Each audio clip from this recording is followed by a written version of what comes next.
Otro de los temas que nos toca abordar en la clase de hoy es el constitucionalismo, y para hablar de él es necesario que tengamos en cuenta dos teorías o dos puntos de vista. Por un lado, la teoría de la Constitución en sí misma, y por otro lado, el constitucionalismo. Ambos hacen referencia a la Constitución como ley fundamental que organiza una sociedad, es decir, que crea un sistema de normativas, de valores, de principios, que le otorgan a los individuos, a los ciudadanos de determinada nación, una serie de derechos, obligaciones, responsabilidades, y es en base al estudio de esos sistemas normativos que nosotros podemos identificar cuál es la organización política, económica o social de una determinada sociedad. ¿Cuál sería la diferencia entonces entre la teoría de la Constitución y el constitucionalismo? La teoría de la Constitución hace referencia a un conjunto, o mejor dicho, al estudio del surgimiento y desarrollo de la Constitución, y el constitucionalismo es una posición filosófica, política, que las sociedades o las comunidades humanas adoptan en algún momento de su historia. En ese sentido, esta posición filosófica se traduce en acción, es decir, en un movimiento social que conlleva al surgimiento de este sistema normativo que habíamos dicho anteriormente, el cual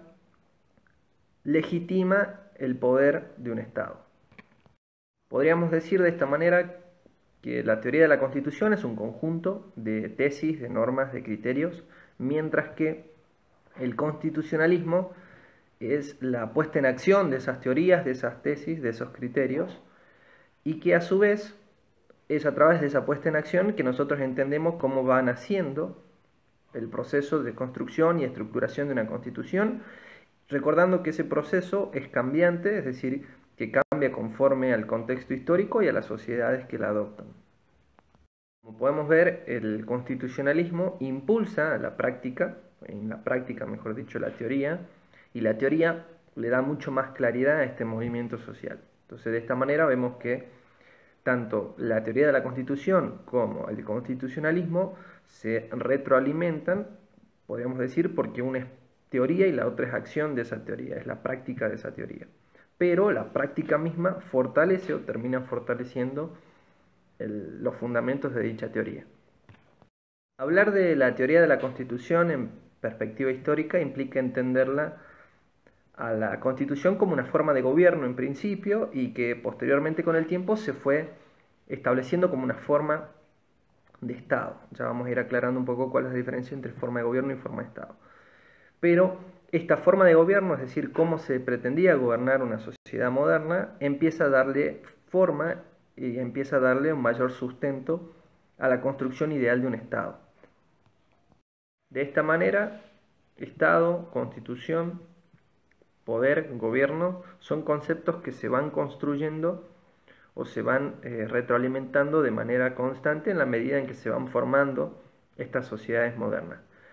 Y de la mano de todas estas nociones conceptuales, teóricas, es importante que tengamos en cuenta el papel que cumple el cristianismo, porque el cristianismo marca una ruptura importante sobre la condición humana misma, es decir, el cristianismo pone como foco principal la dignidad humana, es decir, que todas las personas somos iguales en tanto nuestra condición humana, y eso marca un inicio de una sociedad mucho más moderna e igualitaria.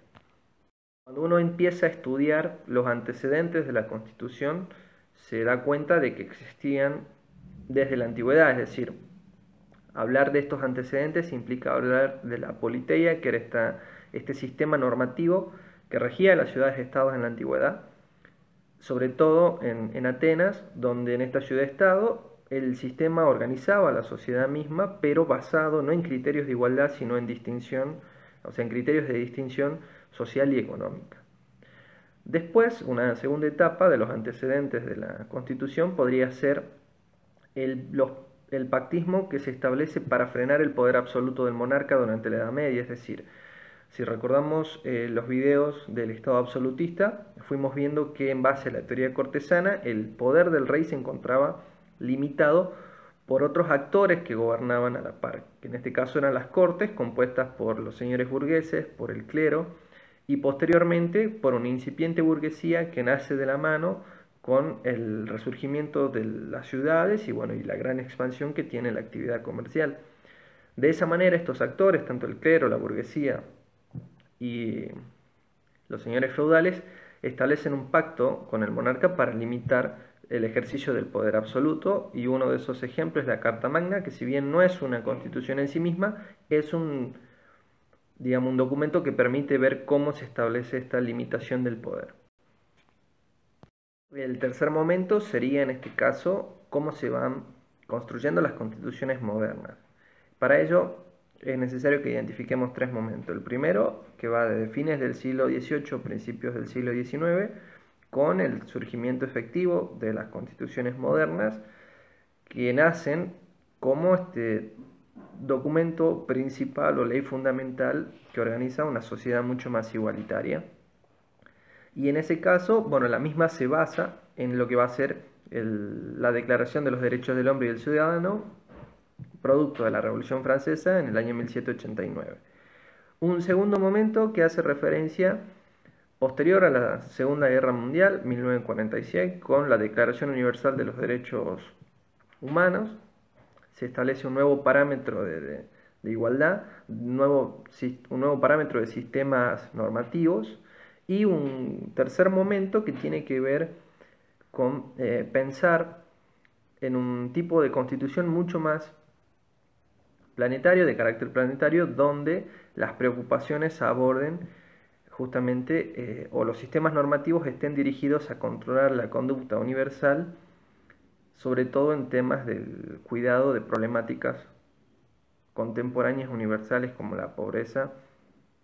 el cuidado del medio ambiente, entre tantas. Otro de los elementos a tener en cuenta es el poder, la justicia y la constitución. Max Weber dirá que cuando hablamos del poder es importante entender que para que las personas puedan cumplir con las normativas, con este sistema normativo que rige a una sociedad dentro de un espacio político determinado, es necesario que se implemente la disciplina o la coacción. La disciplina y la coacción tiene que ser ejercida de manera legítima. Entonces el poder es un elemento fundamental porque, ejercido desde la transparencia, le permite, en este caso al Estado, proteger y garantizar el cuidado de los individuos dentro de una sociedad, y por ende garantizar el ejercicio pleno de este sistema normativo. Entonces, cuando se realiza un ejercicio pleno de los sistemas normativos, lo que se empieza a generar es un ambiente de confianza, de respeto por la vida humana, de respeto por la integridad del otro, de respeto por la diversidad, y sobre todo de un ambiente de confianza donde los individuos puedan desarrollarse de manera plena. Por eso la Constitución, el poder, el ejercicio legítimo del poder conducirá en algún momento a una confianza de un ambiente deseable dentro de las comunidades o dentro de las sociedades modernas.